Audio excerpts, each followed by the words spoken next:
Bem-vindo ao Contos da Meia-Noite. Aqui é a Fran. A partir de agora, o medo não pede licença. Apague as luzes, coloque os fones, feche os olhos e não olhe para trás. A história já começou. Antes de começar nosso relato, deixe aqui nos comentários de onde você está nos ouvindo. Celeste Mourão encontrou o diário dentro de uma caixa de coisas do avô, num domingo de fevereiro em que foi ajudar a mãe a esvaziar o apartamento depois da morte dele. Era uma caixa de sapatos com algumas fotos antigas, um relógio parado, cartas que eram claramente cartas de amor e que Celeste guardou para a mãe sem ler, e o caderno, espiral, capa dura verde, o tipo genérico que vende em papelaria. Sem nome na capa. Ela o abriu para verificar de quem era e verificou a data da primeira entrada. Era do ano seguinte. Celeste ficou parada com o caderno aberto. A data era clara, escrita com a precisão de quem datava entradas regularmente. 3 de janeiro do ano seguinte. A letra era familiar de um modo que ela levou um momento para processar. Era a sua própria letra. Não similar. Idêntica. Com as mesmas imperfeições específicas. O mesmo modo de fazer o G e o Y com o arco maior do que o usual. A mesma tendência de inclinar levemente para a direita nas linhas longas. Ela leu a entrada de 3 de janeiro. Era um dia comum, descrito com o tipo de detalhe mundano que os diários guardam quando ninguém espera que sejam lidos por outros. Café da manhã, reunião chata no trabalho, almoço com a prima, pensamento sobre a mudança de apartamento que ela havia estado considerando. Havia uma menção a um homem chamado Rafael. Não o Rafael que ela conhecia no presente, mas um Rafael descrito com a familiaridade que se usa para alguém que já é parte da vida cotidiana. Celeste não conhecia nenhum Rafael. Ela levou o caderno para casa. Leu tudo naquela noite. 340 páginas cobrindo o ano inteiro que estava por vir. A letra era inequivocamente a dela. O vocabulário era o dela. Os modos de pensar, as estruturas das frases, as piadas internas que ela fazia consigo mesma nas margens, era ela. Era uma versão dela que havia vivido o ano que ela ainda não havia vivido e havia registrado com a diligência de quem escrevia todo dia. As entradas cobriam eventos que ela não havia antecipado. Uma promoção no trabalho em abril. Ela estava numa batalha por essa promoção, mas não havia certeza de resultado.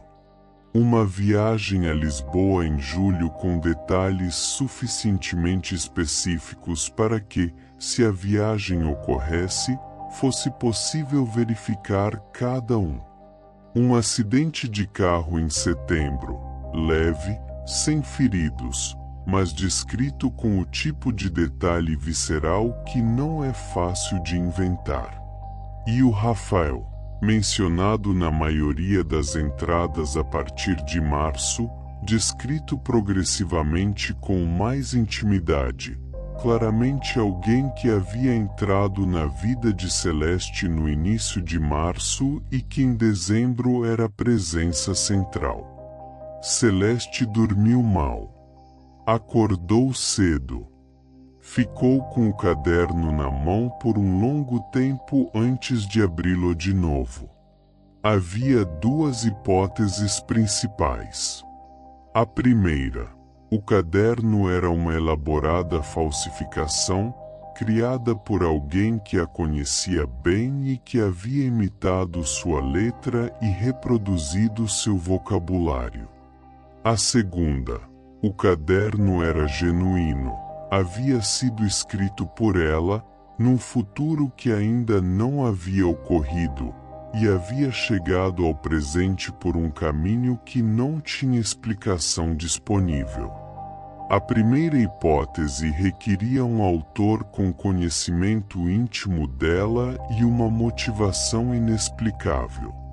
A segunda requeria uma suspensão da física que ela sabia não ser simples de aceitar.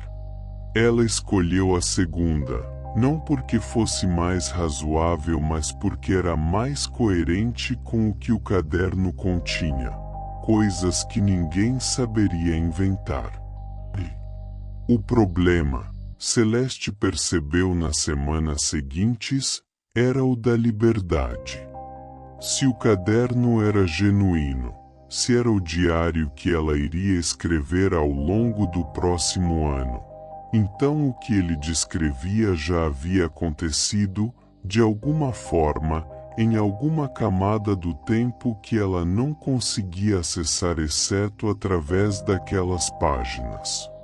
A promoção havia acontecido.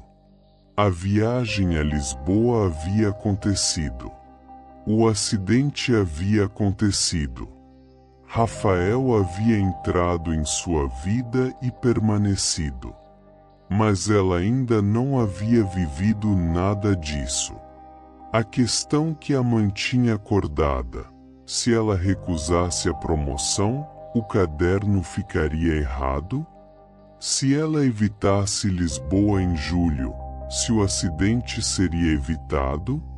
Se ela nunca conhecesse Rafael, que aparecia na entrada de 8 de março como alguém que ela havia encontrado num evento de trabalho, o caderno ficaria errado?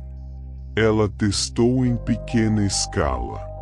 A entrada de 14 de fevereiro dizia que ela havia almoçado peixe. Era uma quinta-feira, e ela normalmente almoçava perto do escritório onde havia poucas opções. Ela decidiu deliberadamente não comer peixe, pediu frango.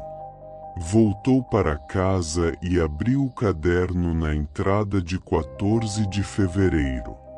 Dizia peixe. A entrada não havia mudado. Ou ela havia comido peixe e estava confusa sobre o que havia pedido, mas ela tinha a nota fiscal do restaurante e a nota dizia frango.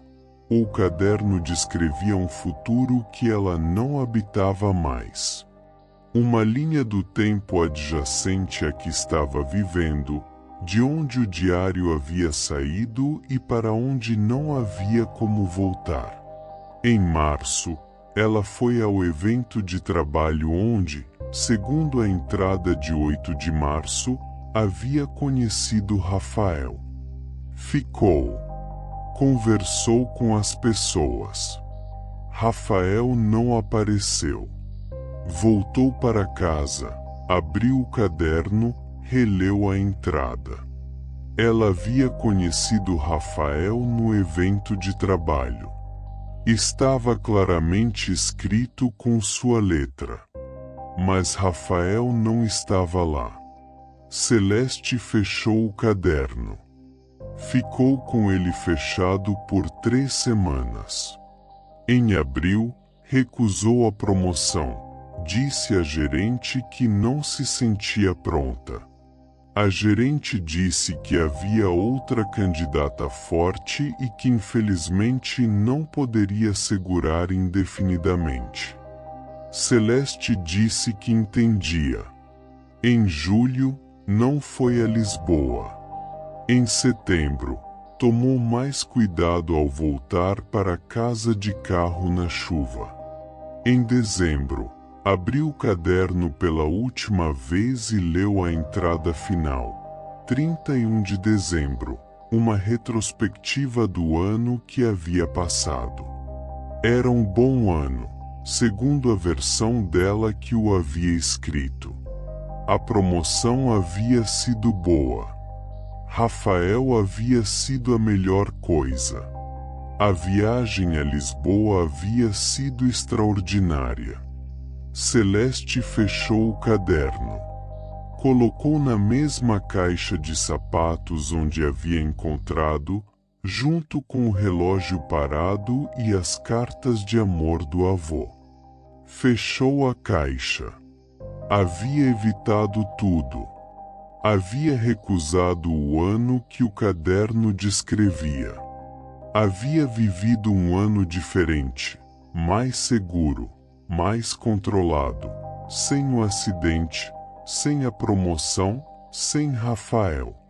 Na virada do ano, sós, ela ficou sentada à mesa da cozinha com um copo de vinho e pensou na entrada de 31 de dezembro que havia lido. Na versão dela que havia escrito, o melhor ano. Pensou em Rafael, que nunca havia aparecido no evento de março. Pensou em Lisboa, que nunca havia visto. Pensou que havia passado um ano inteiro fugindo de um futuro que talvez fosse bom.